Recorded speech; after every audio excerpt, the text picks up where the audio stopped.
Bonjour à tous et bienvenue pour ce 4e épisode de Syndrome OC Video News. Au sommaire de l'édition, on va vous parler des nouveaux Opteron de chez AMD, d'un kit dissipateur de RAM de chez Arctic Cooling, de la Maximus Formula 2. Il y aura également des cartes graphiques EVGA qui se branchent sur port USB. On vous parlera aussi de la nouvelle 9600 GSO de chez Galaxy.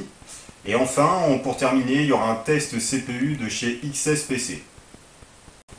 Pour débuter l'édition, parlons d'AMD et de ses Opteron. Donc AMD qui devrait sortir 4 nouveaux noms d'Opteron d'ici à l'année prochaine.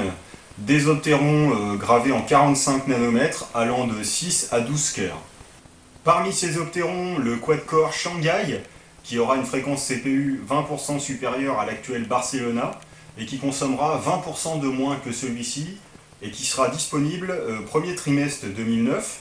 Également le Core Istanbul, un CPU 6 cœurs donc, mais qui aura une fréquence inférieure au quad-core cité précédemment. AMD qui prévoit de remplacer son actuelle plateforme F par une nouvelle plateforme nommée Maranello, une plateforme qui gérera la DDR3 et l'Hypertransport 3 sur 4 canaux.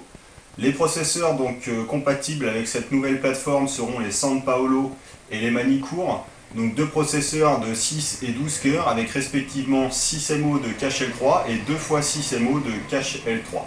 Quant à la finesse de gravure, AMD introduira donc le 45 nanomètres à partir de début 2009. Quant au 32 nanomètres, il sera adopté par AMD courant 2010, sachant que Intel lui introduira le 32 nanomètres courant 2009, donc toujours une petite longueur d'avance pour Intel concernant l'innovation processeur. On continue avec une news de Flavius concernant des kits dissipateurs RAM de chez Arctic Cooling. Donc ces kits sont intitulés Arctic Cooling RC, ils ont été présentés pour la première fois au CES. Ils sont équipés de barrettes d'aluminium en tant que dissipateur, compatibles DDR2 et DDR3. Arctic Cooling estime donc un gain possible de 26 degrés comparé au dissipateur d'origine. Donc ces kits pèsent 29 grammes et seraient vendus aux alentours de 9,95 € hors taxe. Une news maintenant de France en 23 concernant la Maximus Formula 2. Donc nos confrères de chez Artspell nous proposent diverses photos de la Maximus Formula 2. Donc cette carte mère est équipée d'un chipset P45, de 16 phases d'ALIM pour le CPU, 3 phases pour le Northbridge et 2 phases pour la RAM. Esthétiquement, cette carte est relativement réussie. On attend donc maintenant plus d'informations concernant cette carte pour vous en dire plus, en espérant qu'elle soit un digne successeur de la Maximus Formula 1 et donc de la série Republic of Gamers. On continue avec une news de URSS concernant EVGA et 2 cartes graphiques. Donc EVGA sort 2 cartes graphiques qui ne se branchent pas sur port PCI Express comme les autres, mais sur une prise USB.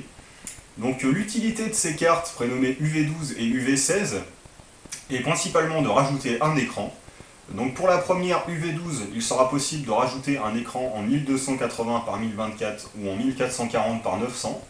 Quant à la UV16, il sera possible de rajouter un écran en 1600 par 1200 ou en 1680 par 1050. Le prix de ces cartes, respectivement UV12, UV16, est de 60 et 75 $. Donc comme je vous le disais, la principale utilité de ces cartes graphiques, c'est simplement de rajouter un écran sur votre bureau si vos 2 prises de cartes graphiques principales sont déjà utilisées. Une news de Xlice maintenant concernant une 9600 GSO. Donc Galaxy sort une 9600 GSO équipée d'un ventirad Zalman VF900 avec des fréquences de 650, 1625 et 1800 respectivement pour le Core, Shaders et RAM. Voilà, donc une carte assez sympathique. Encore une news de France en 23, donc concernant les Waterblock CPU de XSPC. Donc XSPC qui nous sort un nouveau Waterblock CPU nommé Edge Acrylic. Nos confrères de chez Martins Liquid ont pu tester ce Waterblock. Donc pour avoir tous les résultats, rendez-vous sur syndromeoc.net et donc vous aurez la source avec tous les résultats pour ce Waterblock. Donc un Waterblock qui est composé d'une base cuivre, d'un top acrylique et d'une LED bleue, donc amateur de tuning PC, ça peut vous intéresser. Ce bloc, donc le bloc cuivre comprend une soixantaine de canaux. En revanche, donc Martins Liquid nous prévient bien que ce waterblock testé est un waterblock issu d'une pré-série et qu'il pourrait donc y avoir des modifications apportées à ce waterblock quant à sa commercialisation future. Donc en vrac, pour finir cet épisode 4, je vous préviens donc que le nouveau CPU-Z est sorti. Donc CPU-Z vient de sortir la nouvelle version de son logiciel, la version 1.45.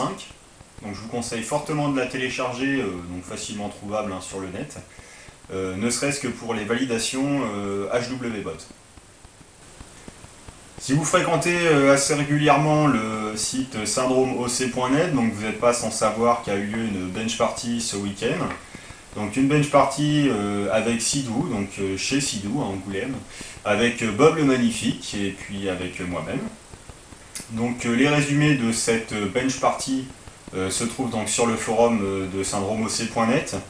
Je vous livre quelques résultats en vrac. Donc on a eu du world record sur les Celeron E1200 ainsi que sur du Phenom X4. Donc voilà, pour en savoir plus, rendez-vous sur le forum de syndromeoc.net sur le topic donc dédié à cette bench party qui a eu lieu ce week-end.